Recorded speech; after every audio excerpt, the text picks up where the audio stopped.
1000 ብር አለች እሷን እንደው ለጊዜ መሄጃ እንኳን ትሆናለች ብዬ ነው ያው 1000 ብር ጀምር ያለሁኝ አሳዛኝ እንግዳ ልብ ሰባሪ የሆነ እንግዳ ወደ እናንተ ይዬ መጥቻለሁኝ እንግዳ የማን ነው እስኪ ስምህን ንገራቸው ኃይሉ መንገሻ እንግዲህ ሰሞኑን በጣም ደጋግመህ ደውሎልኝ ነበርና ያው አልተመቸኝም ላገኝህ ብዙ አቆየሁ መሰለኝ እና ለምን ነበር የፈለከኝ አው ብቻ ከፍላ ሀገር እንደመጣሁኝ በ8 ቀን እንደዚህ አደጋ ደረሰብኝ ከዚያ ያው በ8 ቀን የተገጨሁኝ ሰውየው ማሳከመ ተወኝ አሁን ልጅ አለኝ ሚስት አለኝ ምን ተምን ላርጋቸው ትንሽ ባይሆን 7000 ብር ነው ቤት ኪራይ ትንሽ ትረዱ ብዬ አሁንም ነገ ልጅ መስከረም ትምርት 5 አመት እየሆነው ነው ትንሽ በትምርት ምናምን ተራዲ ብዬ ነው ስለከፋኝ በ28 አመት እንዲ ብዬ ቁጭ ሰላልሁ ብዬ ነው ከክፍለ ሀገር አዲስ አበባ እንደገባ ወዲያው መኪና ይገጨህ አው በ8 ቀን ነው ይገጨኝ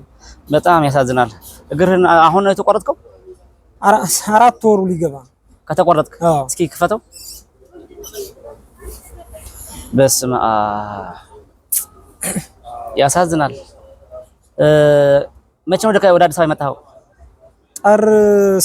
ጠር ስንት እንደሆነ እንጃ ብቻውን 4 ወር ሸፍ ነው በቃሽ ህይወት እንደዚህ ናት አንዳንዴ ህይወትን በቀኝ በኩል ስናስባት እሷ በግራ በኩል ትቀድመናለችና እንግዲህ ወንድማችን ከጠር በፊት ሙሉ ጤናማ ሰው ነበረ ከዛ ደግሞ ከክፍለ ሀገር ተነስቶ አዲስ አበባ ይመጣል አዲስ አበባ እንደመጣ ደግሞ በሳምንቱ የመኪና አደጋ ገጠመውና እንደዚህ አንድ እግሩን አጥቷል ይሄ በጣም ቅስም ሰባሪ ነው ለቤተሰብ ለወገን ለዘመድ ለቅርብ ጓደኛ በሙሉ አካል ለሚያውቀው ሰው እጅግ የሚያሳዝን ሁኔታ አጋጥሞታል ወንድማችን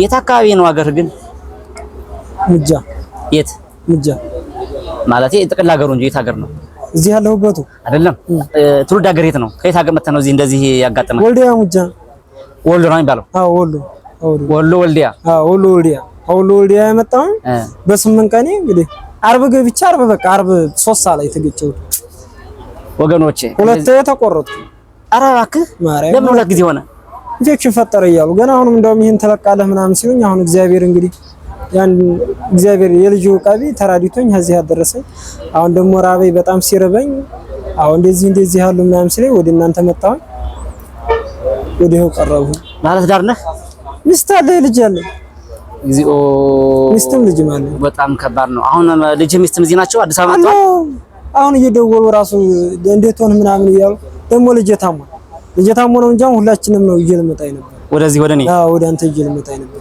ግን ልጅን ሲያመው አይ ተውና ምናልባይ ደሙ ሐሩም በቲክቶክ በእንትን በስልክ አድርገን እንልክላቸዋለን ሐላሉም ደግሞ በሰሞኑን ቢሆን በቃ ነገ የካቲት ነኝ ታነገ ወዲያም ቢሆን ይዛቸው ይመጣልኝ ምናምን ብዬ ነው አሁን ዛሬ እስኪ ሄጄ ልጠይቅ በጣም ከፋኝ አላቀስኩ መድኃኒዓለም በጣም ነው አላቀስኩት ከፋኝ አይ አሁን ይሄን ሰሞን እንግዲህ የማርያም ምናምን አካባቢ ላይ ነው ቤቱ ኪራይ ደረሰብኝ 7000 ብር በጣም ጭንቅንቅ ቃለኝ ሁለቴ ተቆርጫ እዚህ ደርሼ አሁን በጣም ሲጨንቀኝ እንዳለምንም ብለምነውም ዛሬ ማን ይስተኝ የኔ ቢጤውም ያው ኖርማል የሆኑት ራሱ በጣም እንትን አለባቸው ባሰባቸው አሁን ሰለይ በጣም እንደው ቆረቆሩኝ እግዚአብሔር እንደው እንደልሁን ምናምን ብዬ ነው አሁን ወደ እናንተም የቀረቡት እንግዲህ ያው ቅድም ስናወራ ካልሆነ እንደ ታሪክ ቀርሙት ሁሉ አስቤ ነበርና ምን አልከኝ አዎ እንደዚህ ልጅ እያስራብኩኝ አብሮ አይኔ ሳይ በሞት ይሻላል ብዬ ነበር አልከና እንደው ከባድ ነው ቤተሰቦች በ28 አመት እንዲህ ብዬ ምን አማራጭ ተመልከቱ በ28 አመቱ እንደዚህ አይነት አደጋ ደግሞ ስራ ለመስራት ለመቀየር ወደ አዲስ አበባ መጥቶ እንደመጣ በሳምንቱ እንደዚህ አለ አደጋ አንድ እግሩን ያጣ ወንድማችን ነው እንግዲህ ያያችሁ ነው እንግዲህ ዋናው አላማ ምንድነው እኔም ጋር የመጣው እንደው ባንተ በኩል የምታውቃቸው ሰዎች ካሉ ወይም ደግሞ በሚዲያው ወጥቼ ብናገር እንደው የሚያግዘ ሰው ባገኝ ባክህን አግዘኝ እርዳኝ ብሎ ነው የመጣው ወደ ቡልቡላ አካባቢ ነው የሚኖረው በጣም የሚያሳዝን ነው ህይወት እንግዲህ እንዲህ ናት ዛሬ ጤናማ ነኝ ብለህ በጉልበት የምትመካ ትዕቢት የምትናገር በተለያየ አቅጣጫ ሰዎችን የምታንገላታ የምታሳድድ ሰው ካለ ከዚህ ተማር ተሯሩጦ ማደር የሚችል ወንድማችን ነበረ ዛሬ ግን ደግሞ በግልባጩ በትንሽ ቀን ውስጥ በዚህ መልኩ እንደምታዩት ሆኗል። እንግዲህ ህይወት እንዲህ ናት። ዛሬ ሌላ ነገ ሌላ ናት። ይሄን ደግሞ የምታዩ ቤተሰቦች ይሄን ወንድም ይሄን ወገን የልጅ አባት ነው፣ ባለትዳር ነው፣ ብናግዘው ብንረዳው ምን ትላላችሁ? በጣም የሚያሳዝን ነገር ነው ዛሬ የገጠመኝ። ምክንያቱም አዲስ አበባ መጥቶ በሳምንቱ መኪና ተገኝቶ ከዛ ደግሞ እግሩ እስከ መቆረጥ ድረስ ደርሷልና ያሳዝናል። እንግዲህ በየትኛው አቅጣጫ ያላችሁ ይሄን ቪዲዮ ሼር አድርጋችሁ ምናልባት እንደው የሚያግዙ ሰዎች አሉ። በድብቅ ለራሱ የእግዚአብሔር ሰራዊት አለውና እንዳው ለነሱ ቢደርስ ቢያግዙት ሼርና ላይክ በማድረግ ተባበሩን ማለት ነው የምፈልገው። እንግዲህ ቪዲዮ ስለበዛ አይደለም። እንዳው የምትለው ነገር ካለ በላቸውና። እኔ ከፋኝ በቃ ልጄን ሀሌላው ልጄ ከፋብኝ፣ በጣም ሆኖ ልጄን ከፋብኝ እና ስለዚህ እንደው ታንቄ እንዳልሞትም በጣም ከባድ ሆነብኝና ትንሽ የቤት ኪራይም ደግሞ ሚስቴም አሁን ነገ ልጅም ሲደርስ የሚረዱኝ ሆነ ነው ብዬ ነው አሁን የመጣሁት። የቤት ኪራይም ሆነ በቃ የቤት ኪራይ ማንኛውም ነገር አሁን በጣም ከፋኝ።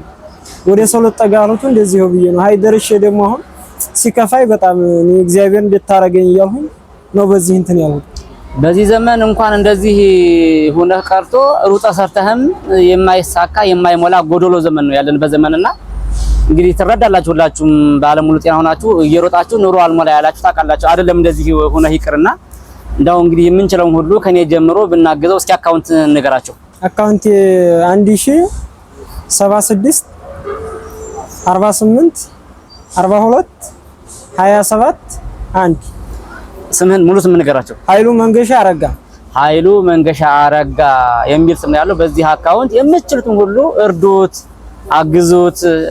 ነገኛም ሌላ ነገር እንደሚያጋጥመን አናውቅም። ዛሬ ግን በጤና እያለን በደህና እያለን እንደዚህ የተቸገሩ ሰዎችን እንርዳ፣ እናግዝ ነው የምለው።